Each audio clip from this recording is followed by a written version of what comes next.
In the dusty cradle of 7 hills, beside the serpentine Tiber River, a flicker of destiny stirred beneath the ancient Italian sky.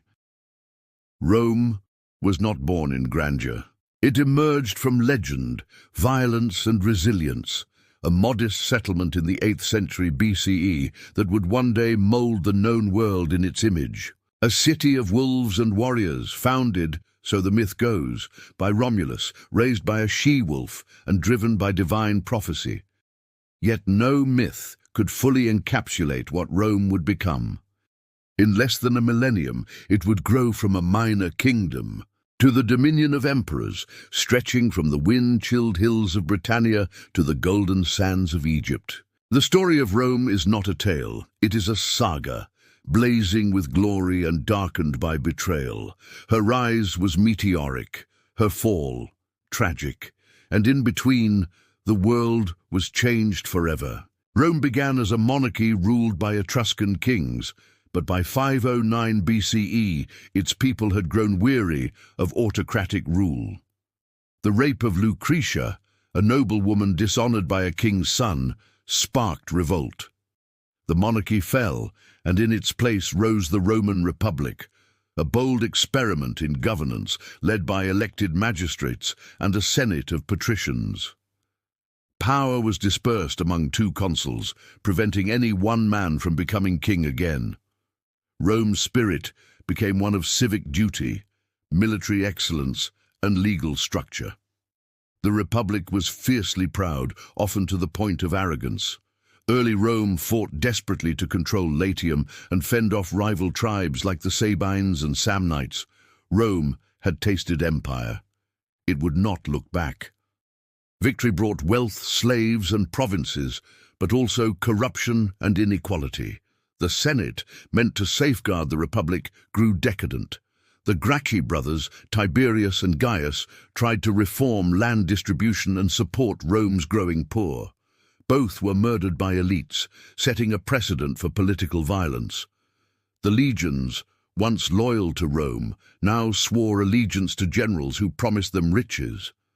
Gaius Marius reformed the army, allowing the landless poor to serve. His rival, Lucius Cornelius Sulla, marched on Rome itself, initiating the First Civil War. The Republic was bleeding. Amidst the chaos, 3 ambitious men formed the first triumvirate: Julius Caesar, Pompey the Great, and Crassus. Caesar, a brilliant general, conquered Gaul and became beloved by the people. When the Senate ordered him to disband his army, he crossed the Rubicon River in 49 BCE, uttering, "Alea iacta est," the die is cast. Civil war erupted. Caesar triumphed over Pompey and was declared dictator for life. But on the Ides of March, 44 BCE, he was assassinated by senators seeking to save the Republic. Instead, they sealed its fate. Rome's story unfolds with Caesar's death sparking chaos.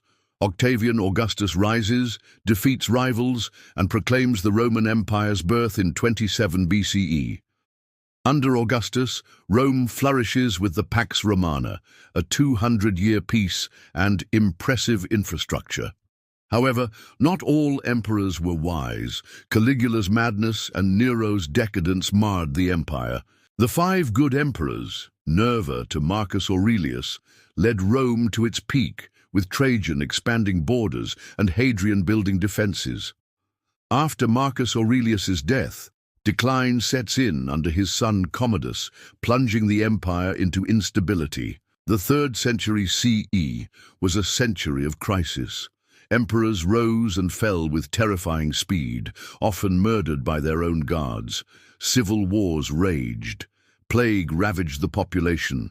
Inflation soared.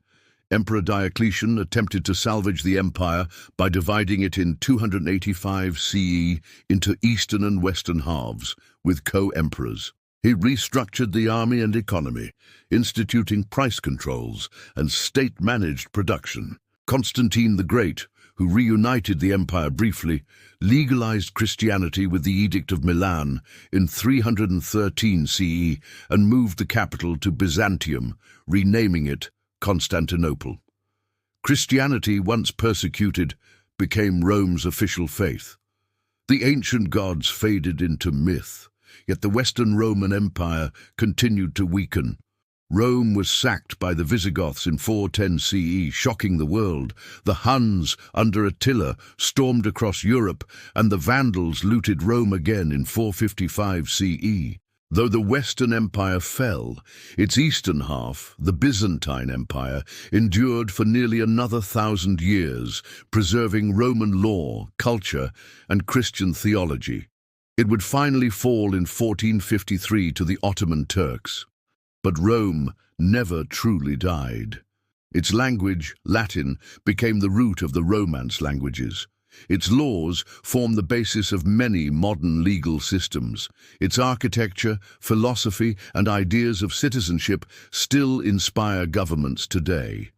The idea of Rome shaped medieval Christendom, the Renaissance, and even modern nations. Charlemagne was crowned Holy Roman Emperor in 800 CE. Mussolini dreamt of a new Roman Empire, and in countless capitals, neoclassical buildings echo Roman temples. Walk through the Forum today and the stones still speak. They whisper of senators in flowing togas, of triumphal marches under laurel wreaths, of betrayal in shadowed corridors. They echo with the sound of legionary boots, of roaring crowds in amphitheaters, and of philosophers debating virtue and vice. The Roman Empire was never merely a nation. It was an idea, a paradox of discipline and decadence, freedom and tyranny, progress and ruin. And in the ruins of her monuments, that idea still lingers. Rome rose like no other, and though she fell, she left behind a world irrevocably changed. The die was cast, and the empire endures, in stone, in word, in memory.